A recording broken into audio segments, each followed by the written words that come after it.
Chapter 3 The Grotto. Korric leaned over the oak table, his rough hands tracing routes across the worn map of the Nightshawl.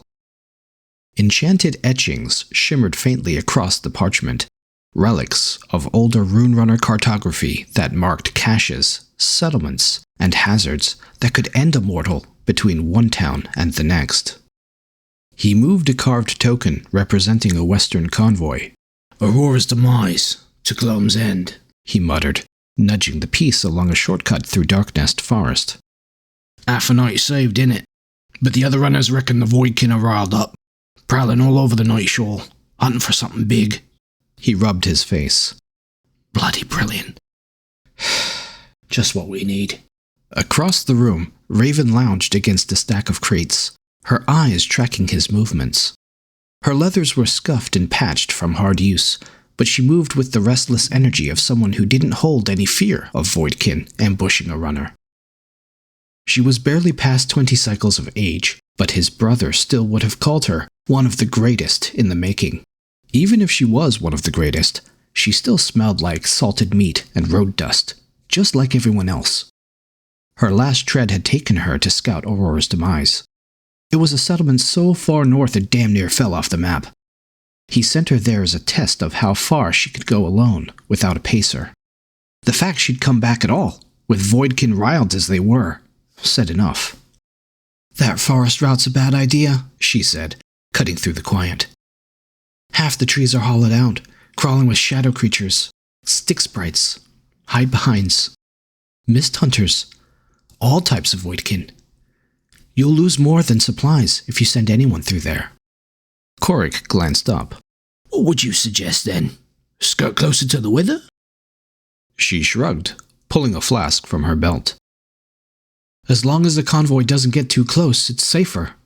Takes longer, sure, but at least the goods will actually arrive. Could rest at Barondark, too. They're warded from the Black Sentinel's prying eyes." Korric grunted. She was right, damn her. But Aurora's demise needed fabric and clothing, and if they didn't get resupplied soon, the northern winds would do the job the Voidkin wouldn't. "I've been running these treads for cycles now, old man," Raven added, smirking. "Trust me on this one." He raised an eyebrow. "Oi, easy. I've still got a few cycles before I start hobbling, lass." "Sure you do." She grinned, taking a swig from her flask. "But if you're sending Rune Runners out into those woods, you better start preparing the pyres for whatever comes back." He shook his head and leaned back over the map. "9 already this cold season. Bugger all if I have to light another."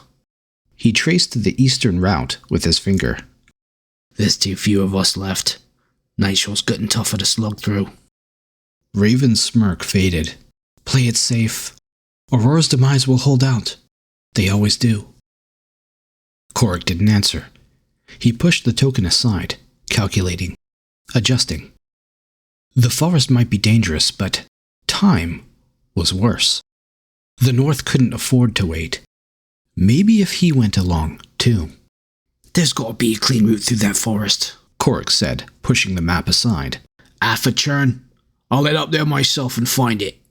I'll place the convoy. Arlen can use the assist." Raven's eyes went wide. "You'll be Arlen's pacer?" He nodded.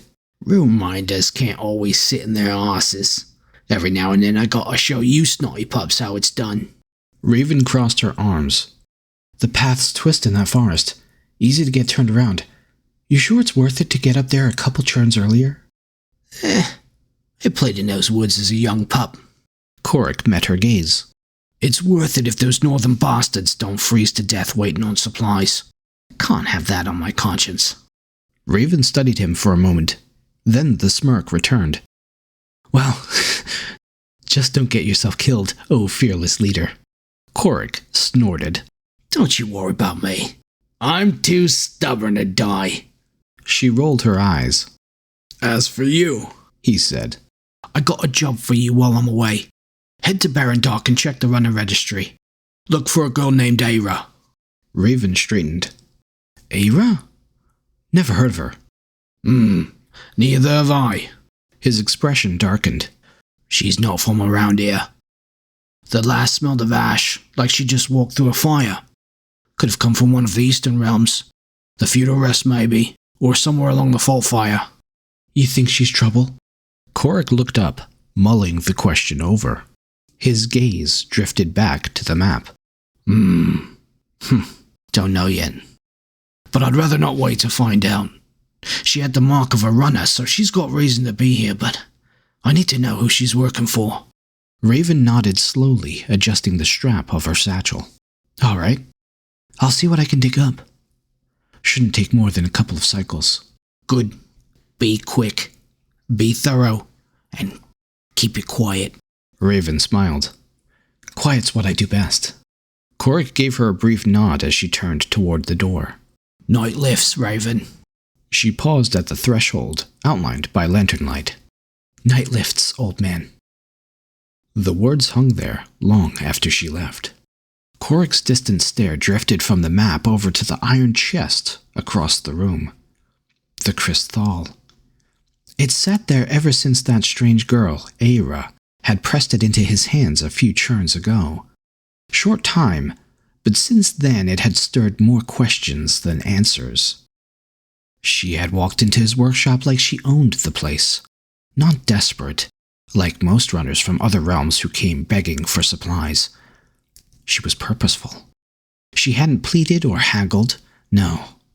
She came with a trade so bloody strange that he had almost laughed her out the door.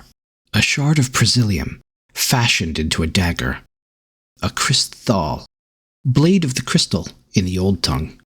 One of the rarest relics of the Myr, and she offered it for nothing more than a bundle of hardtack. Supplies that wouldn't last her a week, traded for a weapon of untold power. He almost refused outright. No one, not even a fool, parted with a claim so rare for so little. But something in her had stilled his tongue. The ash-smudged face. The steady detached way she spoke. It wasn't desperation driving her. And it sure as the void wasn't ignorance. She knew exactly what she was doing. And that's what unsettled him most. She practically gave it away. I'm a fool, he thought. Shadows be damned. He should have asked more questions, pushed harder. But the more he pressed, the more cryptic she became. Riddles wrapped in half-truths. And in the end, he would have taken the blade anyway.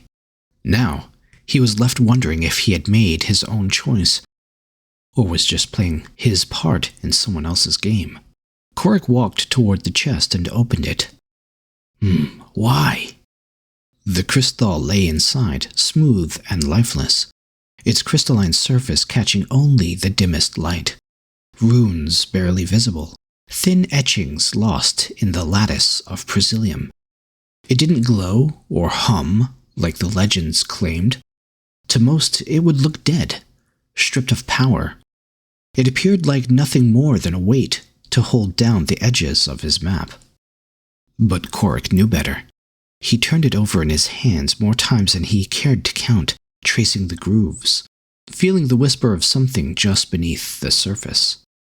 The Prismir was there, waiting. And the runner? She had thrown it at him like it was scrap metal. He closed the chest, and his fingers hovered over the lid. Where'd she get it? Who'd she nick it from? Where was she going before she changed her mind?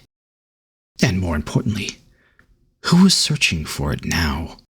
A crystal wasn't the kind of thing that gathered dust on Korric's shelf. He straightened, dragging his hand down his face. Aira. Her name stuck in his mind like a splinter, refusing to be plucked out. The registry would tell him where she was from, who minded her, and why she'd been so quick to rid herself of something so valuable. There was always a trail. His hands moved out of habit as he reached for the kettle by the hearth. The firewood caught quickly under the strike of flint, and a soft crackle filled the silence.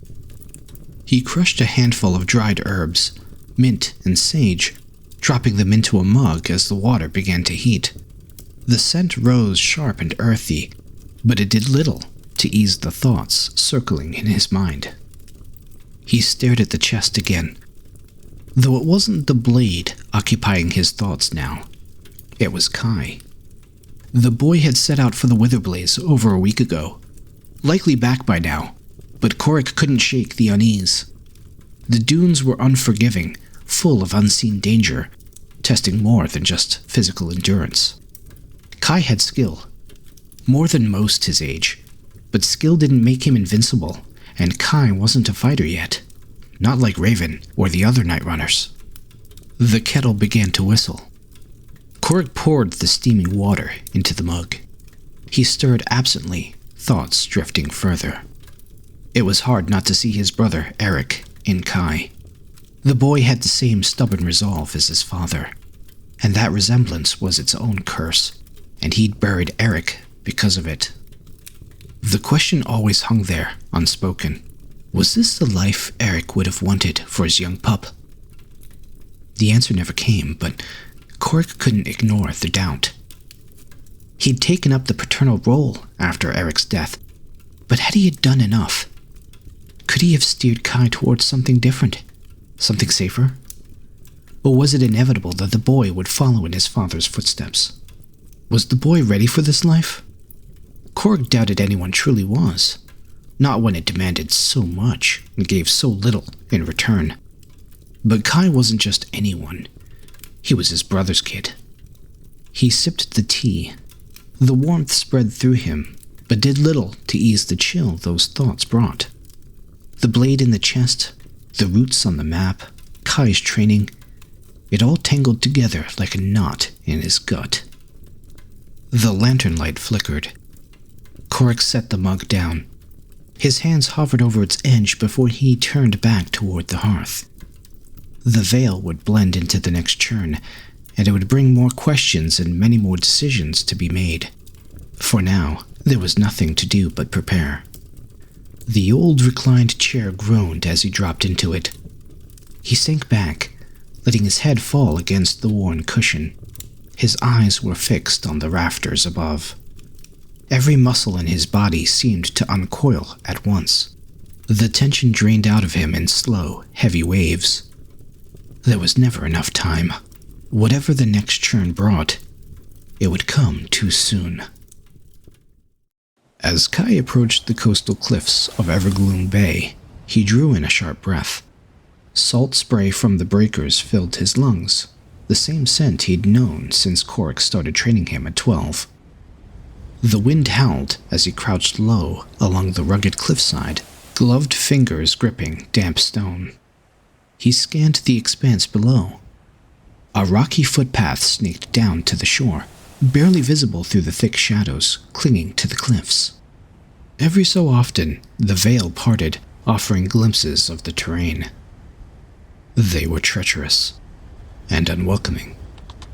A chittering sound rose from somewhere below, carried by the crash of waves against the sea stacks, faint but sharp. The hair on his arm stood up beneath his sleeves. Kai's senses stretched taut. Only 2 churns in the Nightshawl was all he needed to adjust to the gloom, and he studied the shifting dark below with relentless focus. His ears strained for the faintest sound, the scraping of stone, the whisper of movement, and that chittering call. Be like the jackrabbit, poised and ready to run, he thought.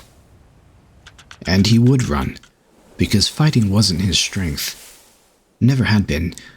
Survival was his craft, quick thinking, and even quicker feet. Staying 1 step ahead, slipping through the shadow's grasp before it closed in. Kai had no intention of becoming its prey. Ever since he returned, though, something else prickled at his senses. Beneath the wind and the echo of the waves, he felt a pulse deep within the earth, just barely perceptible. He ungloved one hand and pressed his palm to the stone. Prismir hummed through his bones. The world's veins ran deep here, great rivers coursing with magic most people couldn't sense. But Kai could feel it.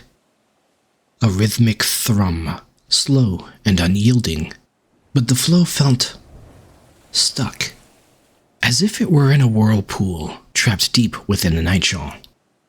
Kai rose, shaking off the sensation. He put on his glove. Whatever this sensation was, it wasn't his problem right now.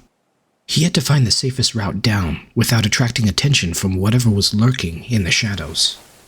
Along the cliffs, danger was a constant companion, but it was a presence he had learned to move with rather than against.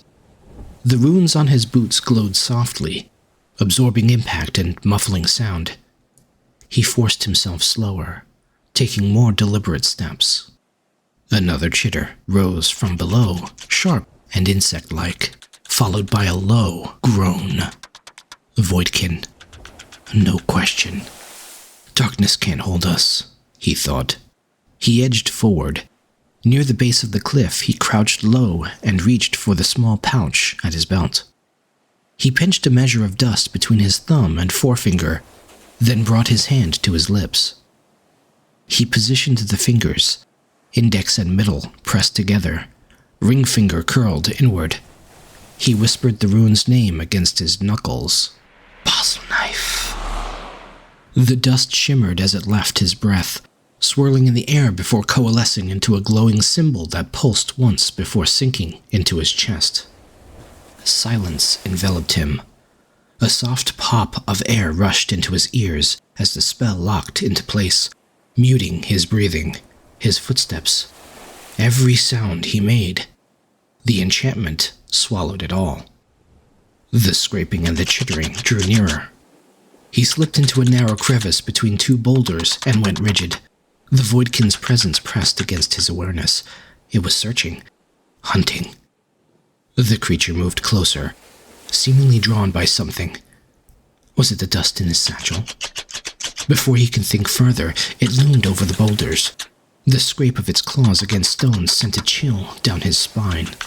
The Voidkin snarled, clicked, and screeched as its myriad eyes darted to and fro. Tendrils of darkness unfurled as it probed around the rocks. Kai crouched even lower.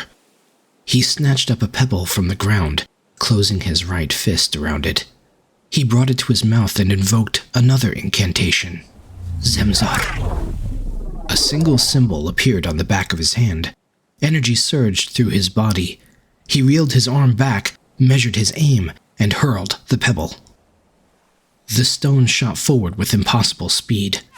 The projectile struck the cliff face several yards away. The sound split through the night like a thunderclap, louder than the crashing waves. The pebble broke apart and scattered as echoes ricocheted across the rocks. The Voidkin fell silent as it snapped toward the noise. For a moment it hesitated, limbs twitching as if interpreting the sound. Then it slithered and bounced into the shadows, drawn toward the disturbance. Kai remained still, keeping his draw of breath shallow until the sound of its movement faded completely. When it was gone, he took in a long breath of air and let it out sharply. Crisis averted. Kai knew Gloam's End was just ahead, though there were no signs to mark its entrances. No lamps, no lookouts. To anyone unfamiliar, this was just a cluster of boulders settled at the cliff base over centuries. The walls pressed tight on either side, cold and damp against his cloak as he shimmied through. The crevice widened into a larger hollow. Glyphs carved into the stone lined the walls, flickering brightly as he passed.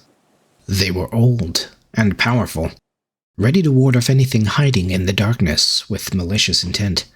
Kai had seen what they did to Voidkin once. The creature had fled shrieking before it even crossed the threshold. He pulled back his hood and raised his right hand. With a flick of his fingers, he brought a small rune to life in the air ahead of him. Arenava, he spoke. Bright illumination hovered in front of him like a miniature star. Warmth touched his face as the glow pushed back the shadows. The sigils along the walls seemed to recognize the light, dimming. On the far side of the hollow, the stone rippled. A doorway materialized, revealing the warm glow of the grotto beyond. Kai let the light fade and lowered his hand. He stepped through the doorway into the vast grotto. The air changed immediately, cool and crisp, carrying the scent of wood smoke and cooked meals. The grotto stretched wide, large enough to host a small village. Lamplight from the settlement ahead mixed with bioluminescent growth along the cavern walls and ceiling high above, bathing everything in shifting green and gold. Kai had only been gone a week, but the scale still struck him. Massive metal columns rose from the ground, their surfaces pitted and worn, but still standing firm. Overhead, skeletal remains of cranes and pulleys hung from crumbling ledges. Rusted chains dangled in the cool air. They said the Myr had built this, an excavation site over 900 cycles ago, back when their gleaming cities rose from the stone and metal pulled from these depths. Most of the great machines stood frozen, locked in rust.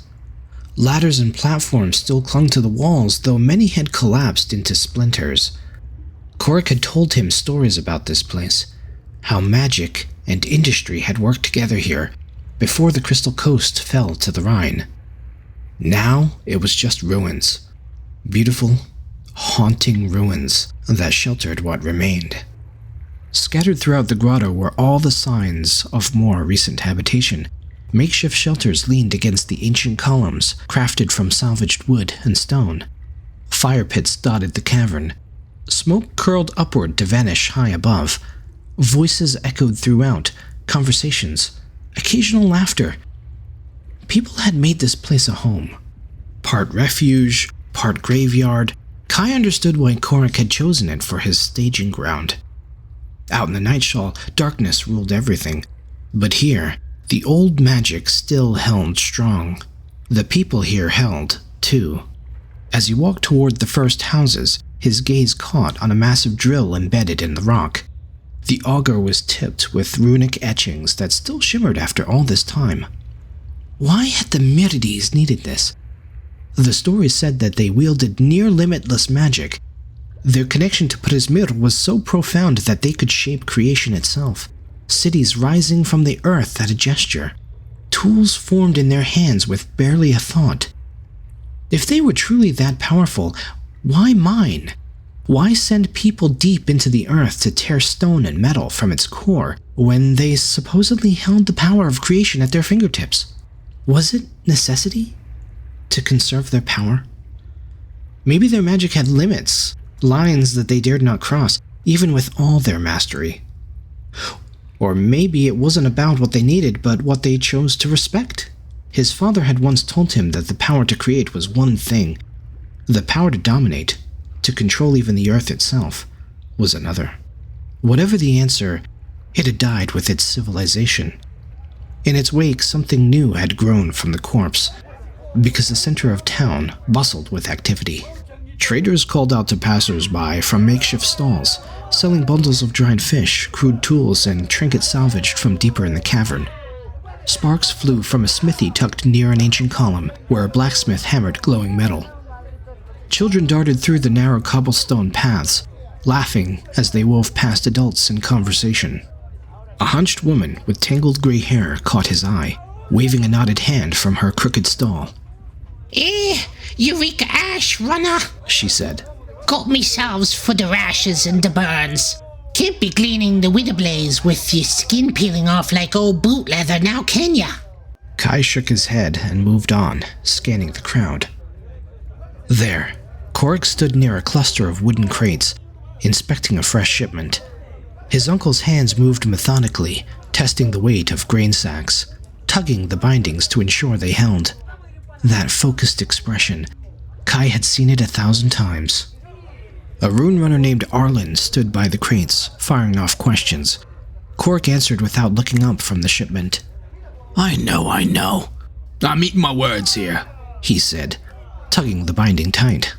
But I'm getting more reports of Voidkin up north, so I'll be a pacer. Take the long route inland, but don't go through the forest without me. I'll meet up with you outside Darkest Vale, near the signpost. Arlen crossed her arms. We've been too bold with our deliveries. Raven said the witches would try to stop that tread. Korric snorted. Yeah, will. Raven's got a gift for being right at the worst bloody times, don't she? He straightened. But she's not the one holding these towns together, is she? It's like the witches want the Northerners to die, Arlen said. Worse, they want them to suffer. Pain's what they live for. Raven's not coming? She asked. She's got her hands full in Baron Dark, Korric said flatly. Just do the tread. Wait for me. Let's get the supplies where they need to go without getting ourselves murdered, yeah? They'll get their shipment. Good. Trust your glyphs, lass. They'll see you through. Arlen then performed an incantation. Vocis vus cadorav forinem, tem avor felvec. Her voice rang clear as she traced a massive, multi-layered glyph in the air above the crates. It shimmered before dispersing into the air as tiny motes of light. The crates lifted smoothly from the ground, hovering. Kai watched her hand movements. He mouthed the words silently, fixing them in his mind. Useful. I'll have to practice that. The runner set off with her cargo gliding behind. Then came the caravan proper. 24 merchants with loaded wagons, pack mules straining under stuffed saddlebags, and a handful of hired guards. The procession stretched back a good 50 paces. When they were gone, Kai stepped forward. Korric caught the movement and turned. A grin broke across his weathered face. Kai, my boy. Back in one piece then. Told you you'd manage. Kai loosened the strap of his satchel. The Witherblaze wasn't exactly welcoming, but I got what I needed. He lifted the satchel slightly. Full of dust. Enough for the towns around the bay. Korric's eyes flicked to the satchel, then back to Kai's face. Good lad. Inside then. Let's hear how you managed your first gleaning out there. Kai tightened the satchel around his shoulder and followed his uncle toward the workshop. The sounds of the grotto, voices, hammering, the crackle of fires, all faded as they entered. His muscles ached. His boots were caked in sand and dirt, but being here again made the exhaustion easier to carry.